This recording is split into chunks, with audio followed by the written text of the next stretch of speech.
Alright, grade 11 chemistry. Let's talk about acids and bases. Here's a stupid picture of someone pouring Coca-Cola, which is full of carbonic acid, into a fish. Here's what we're going to talk about today. We're going to talk about the Arrhenius theory of acids and bases. We're going to talk about the pH scale. Talk about strong and weak acids and bases, what makes an acid or a base strong or weak. And we'll get into the theory of acid-base titration. You guys are going to have a virtual lab about this stuff, which we'll get into pretty soon. We'll do some sample problems for titration. Those sample problems are going to really help you analyze your virtual lab. Acids and bases typically are liquids or solutions at the very least, so that's why it's in this unit. We're just going to jump into it. We're going to start with the Arrhenius definition of acid and base. You've probably already heard of this definition before, but let's talk about acid-base theories. In previous years, and this is actually kind of tracks how it evolved in chemistry, like in the chemical fields of study. At the start, acids and bases were defined by their properties. Like acids taste sour, bases taste bitter, and they're slippery. Acids turn litmus red, and bases turn litmus blue, and that's where acids and bases, that's how they were defined. And in fact, they used to call anything that was basic like a caustic solution. So it would be like caustic sodium, and that was sodium hydroxide, we call it now. Now, this year in grade 11, we're going to use the Arrhenius definition of acids and bases. That's the keep in mind. We're going to stick to the Arrhenius definition. Arrhenius, we'll talk about him in the next slide. There he is. He came up with acids release H plus in water and bases release OH minus. So you can recognize, HCl is an acid, sodium hydroxide, NaOH is a base because it's going to release that H plus. The NaOH is going to release that OH minus and stuff like that. But next year, if you take grade 12 chemistry, we have a more modern definition, Bronsted-Lowry, which is acids release the H+, but the bases are accepting the H+, and it only occurs in a reaction. You don't have to have water. You can have acid-base interactions and things that aren't water. Arrhenius specifically talked about them in terms of water. It's important to have different definitions because they've evolved over time. There's even one past Bronsted-Lowry. There's the Lewis theory of acids and bases, where you can look it up if you want. If you're interested in this Bronsted-Lowry stuff, I actually have a video about it. It's in the grade 12, the SCH3U video pile, somewhere over there. You can find it in my channel if you feel like it. Right. So here's the Arrhenius definition. That's acids release H+, bases release OH minus. We see H+ on something, it's an acid. We see OH minus on something, it's a base. Let's get a little bit more into this Arrhenius guy. He was really a fundamental kind of scientist in the field of what we call physical chemistry. So it's kind of the mix of physics and chemistry. And so he did a lot of his work in this thesis in 1884. It was 150 pages long. That was his PhD, to get his PhD. And these were new ideas that he proposed in that thesis. First off, that ionic compounds conduct electricity when they're dissolved in solution. Hey, we heard that in Unit 1. Substances that dissolve to form ions when they go into water. Hey, we saw that in Unit 1 and Unit 2, and this unit.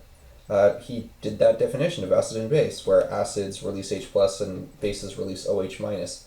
That was kind of a natural point for him because he worked out, this thing, the fact that things actually make ions in water. Ions had only been discovered recently, so he kind of got the chance to make a jump on it. And he also came up with what we call activation energy, this concept that reactions need a little bit of energy to get started, to get over the hill, so to speak. And he did all kinds of other stuff. He made a mathematical formula to figure out how fast reactions would go and things like that.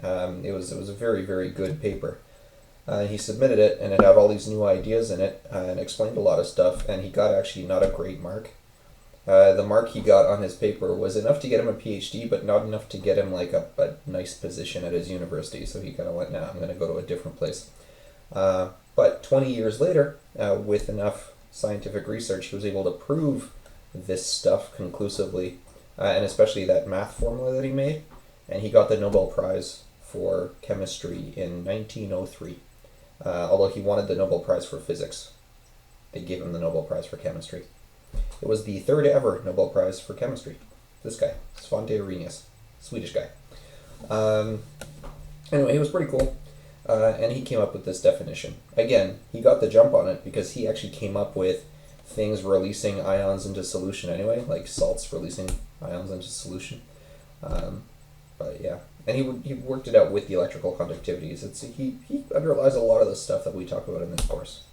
Here's a picture from his thesis. This is actually straight up from his thesis, or a reprint of his thesis at least.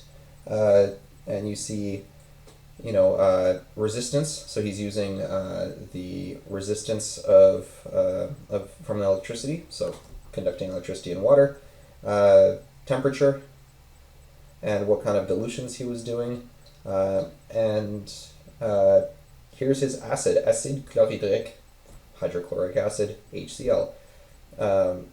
Acide azotique, which is nitric acid. Acid sulfuric, sulfuric acid, phosphoric acid. Here's caustic soda, or caustic sodium, sodium hydroxide. Here's caustic potassium, potassium hydroxide, bases, and he calls them a base. He actually calls them acids and bases and gives the chemical formula. It's almost a modern concept. Right? And he was the guy that came up with it. It's very, very cool. So that's the Arrhenius theory. You can tell that an acid is an acid because it's going to release H+. Tell a base is a base because it releases OH-. That is the Arrhenius definition. That's what we're going to use. Next up, we're going to get into the pH scale. So let's start talking about the pH scale. All right, so let's talk about pH. pH, you guys know probably from grade 9 or 10 that low pHs are acidic, high pHs are basic, 7 is the middle, it's neutral. I'm going to give you a little bit more of what pH means, and the pH actually comes from French as well. Notice that this was all written in French. Back when the pH scale was developed, the French were doing a lot of the chemistry, and so people wrote their papers in chemistry, papers in French for chemistry. pH stands for pouvoir d'hydrogène, or power of hydrogen. And it's literally the power of hydrogen. What they found was, even in neutral water, even in just like the water I'm drinking right now, there's hydrogen ions in it. Right? Even if you don't dissolve any salts in it or anything like that, it's just got hydrogen ions in it. And that is a very small moles per liter, right? That's 0.0000001 moles per liter. Very, very small. And that's 10 to the negative 7. If you know your exponent rules, that's 10 to the negative 7. And that 7, that 10 to the negative 7, that's the power of the hydrogen. And that's why 7 was chosen as neutral. Because the concentration of the hydrogen would change so much when they added even a little bit of acid, like even lemon juice would make it go crazy, they decided to make it a power of 10 thing. Kind of like decibels for sound, right? Every bell is 10 times more intensity and stuff like that. Or the earthquake scale, where every point on the earthquake scale is 10 times more. pH is the same way. Every point on the pH scale is 10 times more hydrogen concentration. Now this bit is kind of an FYI. Behind my face there it says don't copy. This is me kind of looking forward. Neutral water is 10 to the negative 7, that's why it's 7. If we had 1,000 times more H+, like 1,000 times more concentrated, we'd chop off some zeros. So here's 7, right? There's 7 places before the decimal point. We chop off 3 zeros, we get 4 places, 1, 2, 3, 4 before the decimal point. And that's what we call 10 to the minus 4, or a pH of 4. So you see that when we increase the hydrogen, we drop the power because it's a negative power. That's why low pHs are more acidic. It's exponent rules. If we have less H+, if we have 1,000 times less H+, that should really say 1,000 times, not 10,000 times. Sorry. Concentration becomes 10 to the negative 10 moles per liter. So there's 10 spaces, right? This is a much lower concentration, and that's 10 to the negative 10. That's pH 10. That's why high pHs are basic. It's very literally the power of the hydrogen. I'm not going to ask you to do any kind of pH calculations. that's grade 12 stuff. But if you want to see it, hey, I've got an acids and bases thing in the grade 12 videos on the channel. This is what we're actually interested in, strong acids and weak acids. This is also an Arrhenius thing, so thanks Arrhenius, he did the strong acids and weak acids thing, but I'm going to pause so I can set that up. Yeah, talk about strong and weak acids and strong and weak bases as well. One of the big things, we're going to keep in mind up here, look at that, keep in mind, strong and weak is a property of the acid itself, it has not a thing to do with concentration. There's nothing about the concentration, it's the acid itself can be strong or weak. So HCl is a strong acid. It doesn't matter if it's 5 molar, 0.01 molar, the tiniest bit of HCl, it's still a strong acid. Acetic acid, or vinegar, the stuff that's in vinegar, it's a weak acid, and it doesn't matter what the molarity of it is. It's a chemical property of the chemical, not the solution that it's in. So you can have extremely weak solutions of HCl, and like a drop of HCl in a big thing of water. That HCl is still acting as a strong acid. You can have concentrated acetic acid solutions that will burn you, but it's still a weak acid. So strong and weak don't have anything to do with physical properties. They don't have anything to do with the solution. It is a chemical property of the acid itself. And here's a diagram of strong and weak. Right, you can see the diagram here. The acid is coming in from the pipette and it's together, right? Acid and the proton. Proton means H+, because H+ is just a proton. Comes in and hits the water, and then you have a difference. Take a look at the diagram. Tell me what the difference is.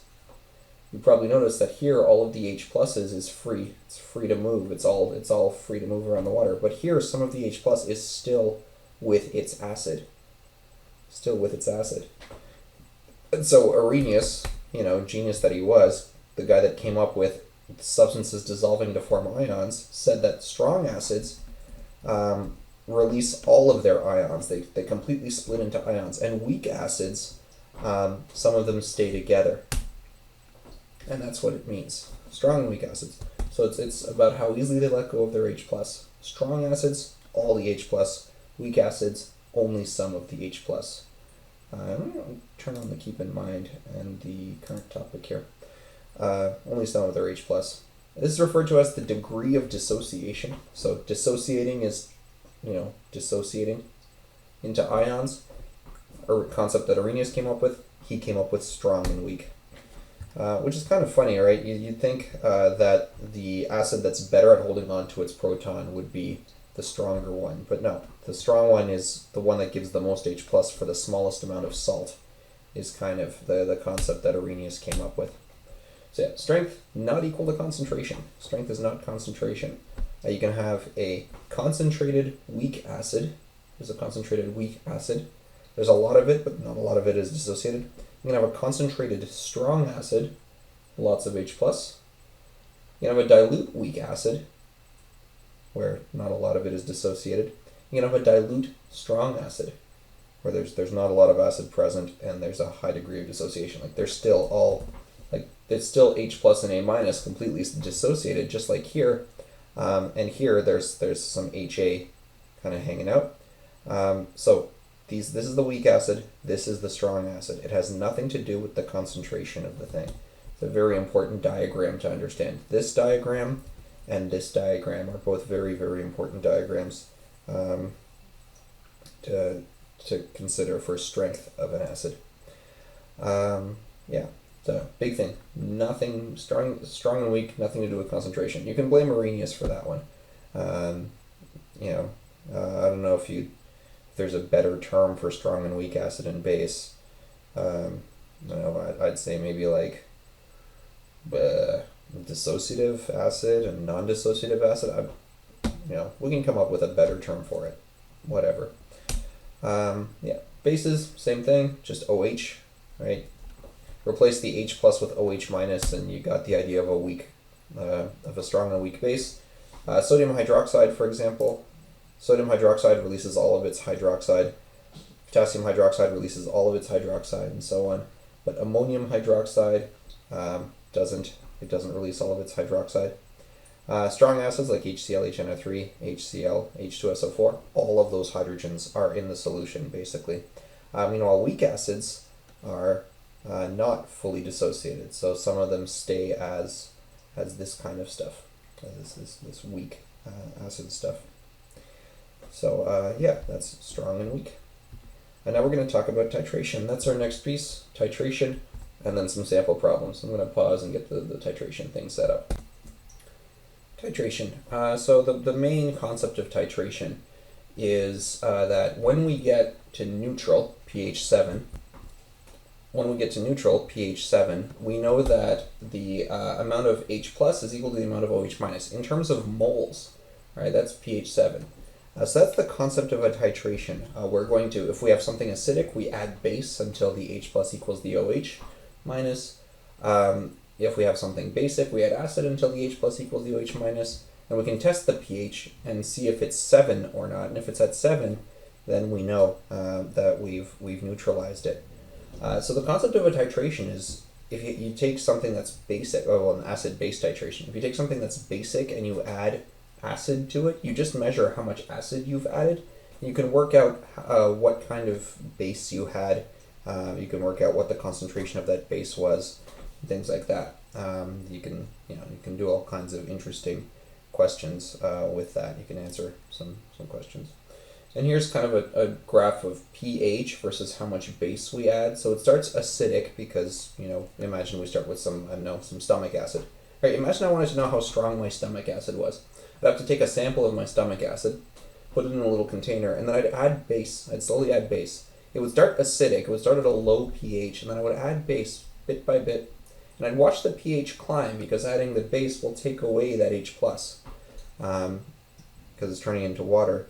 And very quickly there will be like this spike in pH after we pass that 7 point, and then it'll go to basic. And as I add more base, it'll just slowly get more basic. So there's this really cool curve to it. And it's accurate because it changes so quickly. The reason that it changes so quickly is kind of grade 12 concept, so I wouldn't worry about it too much. It's also of note that you can do this with, it doesn't have to be acids and bases. You can do titration with other things as long as it's some kind of easily trackable chemical reaction. In this case, we use pH to track it. Here's some different ones from real experiments. If it's a strong acid and a strong base, they dissociate very, very powerfully. So you get a very sharp curve. A strong acid and a weak base, or a weak acid and a strong base, you still get that powerful dissociation, but it's not quite as sharp as a spike. But it's still good enough to titrate. Meanwhile, a weak acid with a weak base, it's not great. So this is really a strong acid, strong base kind of scenario for acid-base titration. In terms of indicators, you guys know about acid-base indicators. pH strips, or the universal indicator. When it's like red, it's acidic. When it's blue, it's basic. That kind of thing. Typically, we'll use this stuff called phenolphthalein, which is clear when it's acidic, but this bright pink kind of fuchsia color when it's basic. It changes at pH 8, not pH 7. pH 7 is neutral, but it changes at 8.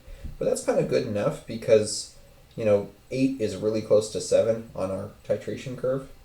8 is really, really, really close, so it jumps up right past where the phenolphthalein changes.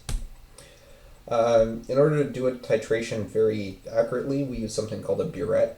It's a big, kind of like a big graduated cylinder.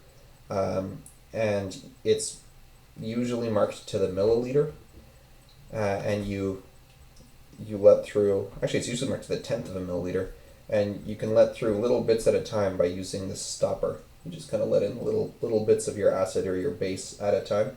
They're very expensive, and they're very, very cool. And here's a GIF. It's a GIF of how it works. So remember that we start acidic, and we add base. We're adding base here. And the indicator's in the flask. So at the start, when it's an acid, it's clear. And then as it passes the titration point, as it passes that endpoint, very quickly this thing turns violet. And so you have to get it just barely violet, just barely pink. And then you know that it has crossed over. And then you use your burette, your measurements, to figure out how much of your base you added. And then you can use how much of the base you added and the chemical reaction to work out how much of the acid was there. Because when it's neutral, we know that the amount of H plus and OH minus are equal. So that's the concept of acid-base titration. We're going to do a sample problem. So I'm going to pause and we're going to get that set up. So here's our first sample problem. We start with 235 milliliters of an HCl solution. We don't know the concentration of that HCl solution, but we know we have 235 mils of it. We drop in our base, we do this thing, right? We drop in our base, and we find that it takes 83 milliliters of this 0.45 molar NaOH solution to neutralize that HCl. And the question is, what is the concentration of the HCl solution? If you look up in the keep in mind, we can actually use a kind of a clever use of C1V1 equals C2V2 here, but first we need the formula. We need to make a reaction for this. So let's go over to this guy here, and we are going to write this out. So it is 83, oh, that's a bad blue marker, 83, see if we've got a better blue marker here. 83, oh, that's better, 83 milliliters of 0.45 molar NaOH. Neutralizes 235 milliliters of, I don't know how many moles per liter, that's what I'm trying to find, HCl. So we're going to figure out this concentration. In terms of a reaction, we have NaOH meeting HCl. Let's reach way back into our memory banks, and we go back to Unit 2, where we talked about neutralization reactions. And the OH is going to meet the H. We're going to make water. And the NaCl is going to be left behind. Na and Cl are going to meet and make NaCl. So that is that's the reaction, right? And so we know then that however many moles of NaOH, however many moles of NaOH we added, that's equal to the moles of HCl that were present in there initially, because that's the only way we can get to a true neutral. If we added too much NaOH, it would be basic. If we didn't add enough, it would still be acidic. We know that we've hit that end point, we've hit that middle of the titration. So because we know that those are equal, we know that N1 equals N2, and we can then use our C1V1 equals C2V2. So we have to do this every time. We have to get the reaction every time, because it's possible that the coefficients aren't the same. And in fact, you're going to see that in practice problem number 2. So now we can actually just, drop these in. This is V1, this is C1, this is V2, C2 is the thing that we want. So not 83, right, it's C1, 0.45 molar times 83 milliliters equals concentration 2 is our X, because that's the thing we don't know, X times 235 milliliters. Divide both by 235 milliliters. Just do some algebra here. Those reduce to 1, and this is going to be what X is. X is going to be 0.45 times 83 divided by 235. So X is equal to, just throw that through my calculator. Handy calculator. 0.45 times 83 divided by 235. I get 0.16. 0.16 something. I need a unit. I need a unit for this. I need to know what unit my x is going to be in. Well, let's look at our units down here. We have milliliters divided by milliliters. That's going to cancel out our units, and we're going to be left with just moles. So it's going to be, well, moles per liter. Moles per liter. There we go. We worked out the concentration of our acid. Our HCl is at 0.16 moles per liter.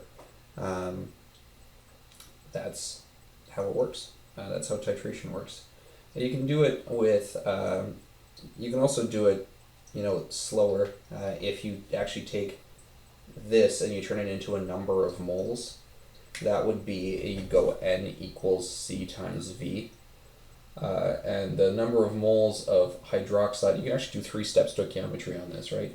The concentration is 0.45 moles per liter times V in liters. That has to be in liters, so we're going to convert that 0.083 liters. Multiply that together, 0.45 times 0.083, 0.03735 moles of NaOH. Right. Now it's 1 NaOH to 1 HCl. Therefore, we have 0.03735 moles of HCl. Right, that's N. And then if N equals C over V, or N equals C times V, then C is N over V. C is going to be 0.03735 mole divided by 235, not 235 milliliters, it's 0.235 liters, because we want moles per liter. Moles per liter. And if I throw that through my calculator, if I divide that by 0.235, I get the same number. So yeah, you can do it the slower way with a 3-step stoichiometry if you feel like it. That might be better. I don't know. Depends on what you feel like. We're going to do practice problem number 2, which is going to involve things where it's not equal, where the dissociation isn't equal. So I'm going to pause and I'll get that set up.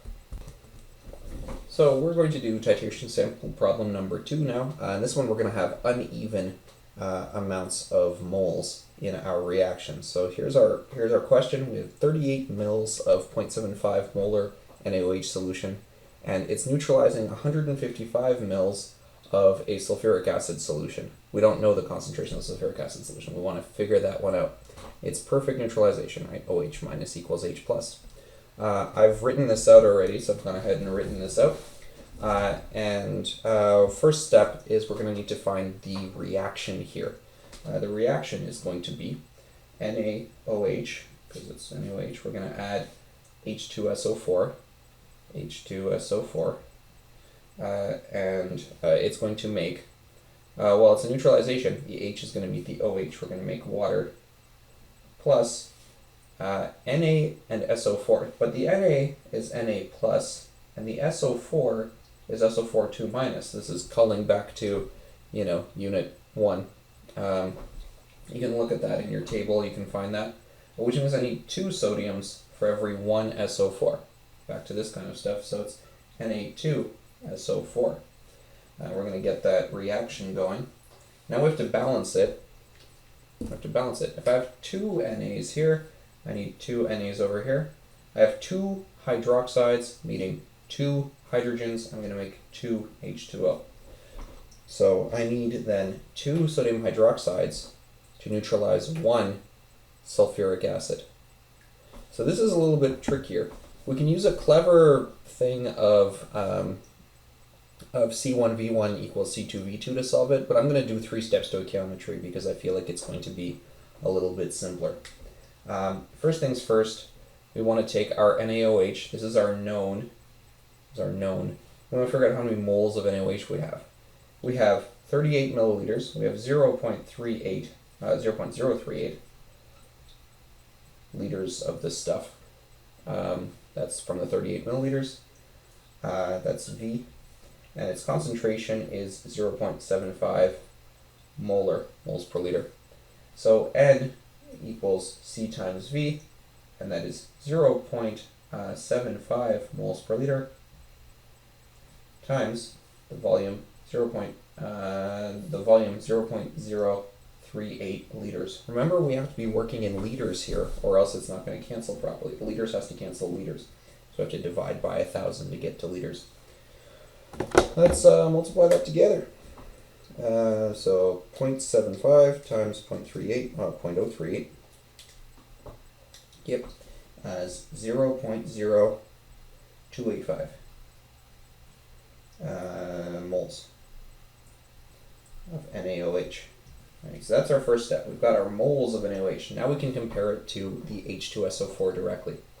So now we want to go from our moles of NaOH, 0.0285 moles of NaOH, we're going to go and figure out how many moles of H2SO4 we have. Right? That's our part 2. This is step 1. This is step 2 in our 3 steps stoichiometry. I want to know how many moles of H2SO4. We're going to make a conversion factor for ourselves. And that conversion factor, because we're in step 2, the mole to mole ratio, mole to mole, comes from our equation that we made. NaOH has to be on the bottom, H2SO4 has to be on the top, and it's 2 NaOH for every 1 H2SO4. The 2 comes from the 2 in front of NaOH, the 1 comes from the 1 in front of H2SO4. So we're cutting that in half. We're dividing it by 2. So times 1 divided by 2, it's 0.01425 moles of H2SO4. It makes sense. We need every 2 of these, we have 1 of these. Every 2 of these, we have 1 of these. So that's how many moles of H2SO4. Let's do part 3. Part 3 is taking this number of moles and our milliliters, how many milliliters we have, and working out the concentration. So the volume is 0.155 liters, because 155 milliliters is 0.155 liters. I'm dividing by 1,000 there. The number of moles is, we just figured that out, 0.01425 moles. If N equals C over V, N equals C times V, we want C.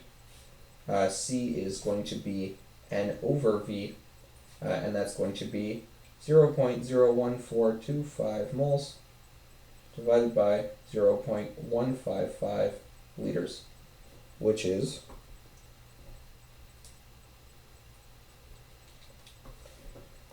0.09 moles per liter. Which makes sense. We were looking for a concentration. We get an answer in moles per liter. That's what we want. So that's a 3-step stoichiometry approach. Now I'll show you guys the kind of clever C1V1 equals C2V2 approach to this problem. I'm going to leave that number down there just to keep it fresh. All right. And we'll see that we're going to get the same number, but with less calculation. Well, you know, it's actually, mathematically, it's the exact same amount of calculations, it's just less writing. So they're mathematically equivalent, just procedurally different. So this is our answer we got with 3-step stoichiometry. We have to do a C1V1 equals C2V2, but the problem is the amount of moles of this stuff is not equal to the amount of moles of this stuff. It's not equal. Right? N1 and N2, they're not equal. So we can't straight go C1V. So C1V1 is not equal to C2V2. We can't use that formula right now. We have to figure out an expression that relates the number of moles of hydroxide to the number of moles of sulfuric acid. And we're going to know the number of moles of hydroxide. How do we get the number of moles of sulfuric acid if we know the number of moles of hydroxide? Well, we have a conversion factor. Right? The conversion factor is that we have 1 sulfuric acid for every 2 hydroxides, for every 2 sodium hydroxides. So it's 1/2. We're going to have to multiply that by 1/2. Right? Multiply that by 1/2. So N1, so half of N1 is N2. right? We'll try to explain that a little bit better maybe. If we take the N of NaOH, and we multiply it by 1 H2SO4 over 2 NaOH, so that we cancel our NaOHs, right? That comes from our formula, from our reaction. That's the N of H2SO4. So far, so good. Now let's change that to N1 and N2. N1 times 1/2 equals N2. N1 times 1/2 equals N2.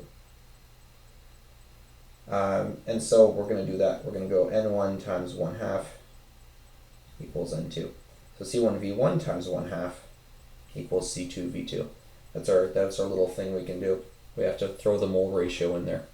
Note that it's 2 to 1, but it's not 2N1 equals N2. It's actually the opposite. It's 2N2 equals N1. So that's something that can be kind of confusing for people.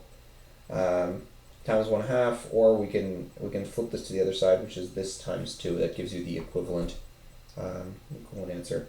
And then you can put in 0.75 molar, which is our known, times V1, which is 38 milliliters,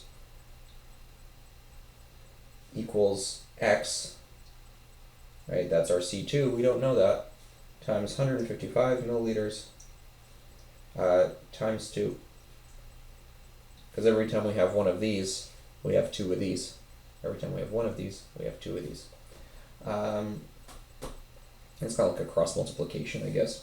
So then X is going to be divided by 2 times 155 milliliters, right? We're dividing by both of those. And this is also going to get divided by 2 times 155 milliliters. That will, reduce to 1. So then X is going to equal this times this over this times this. Let's work that out.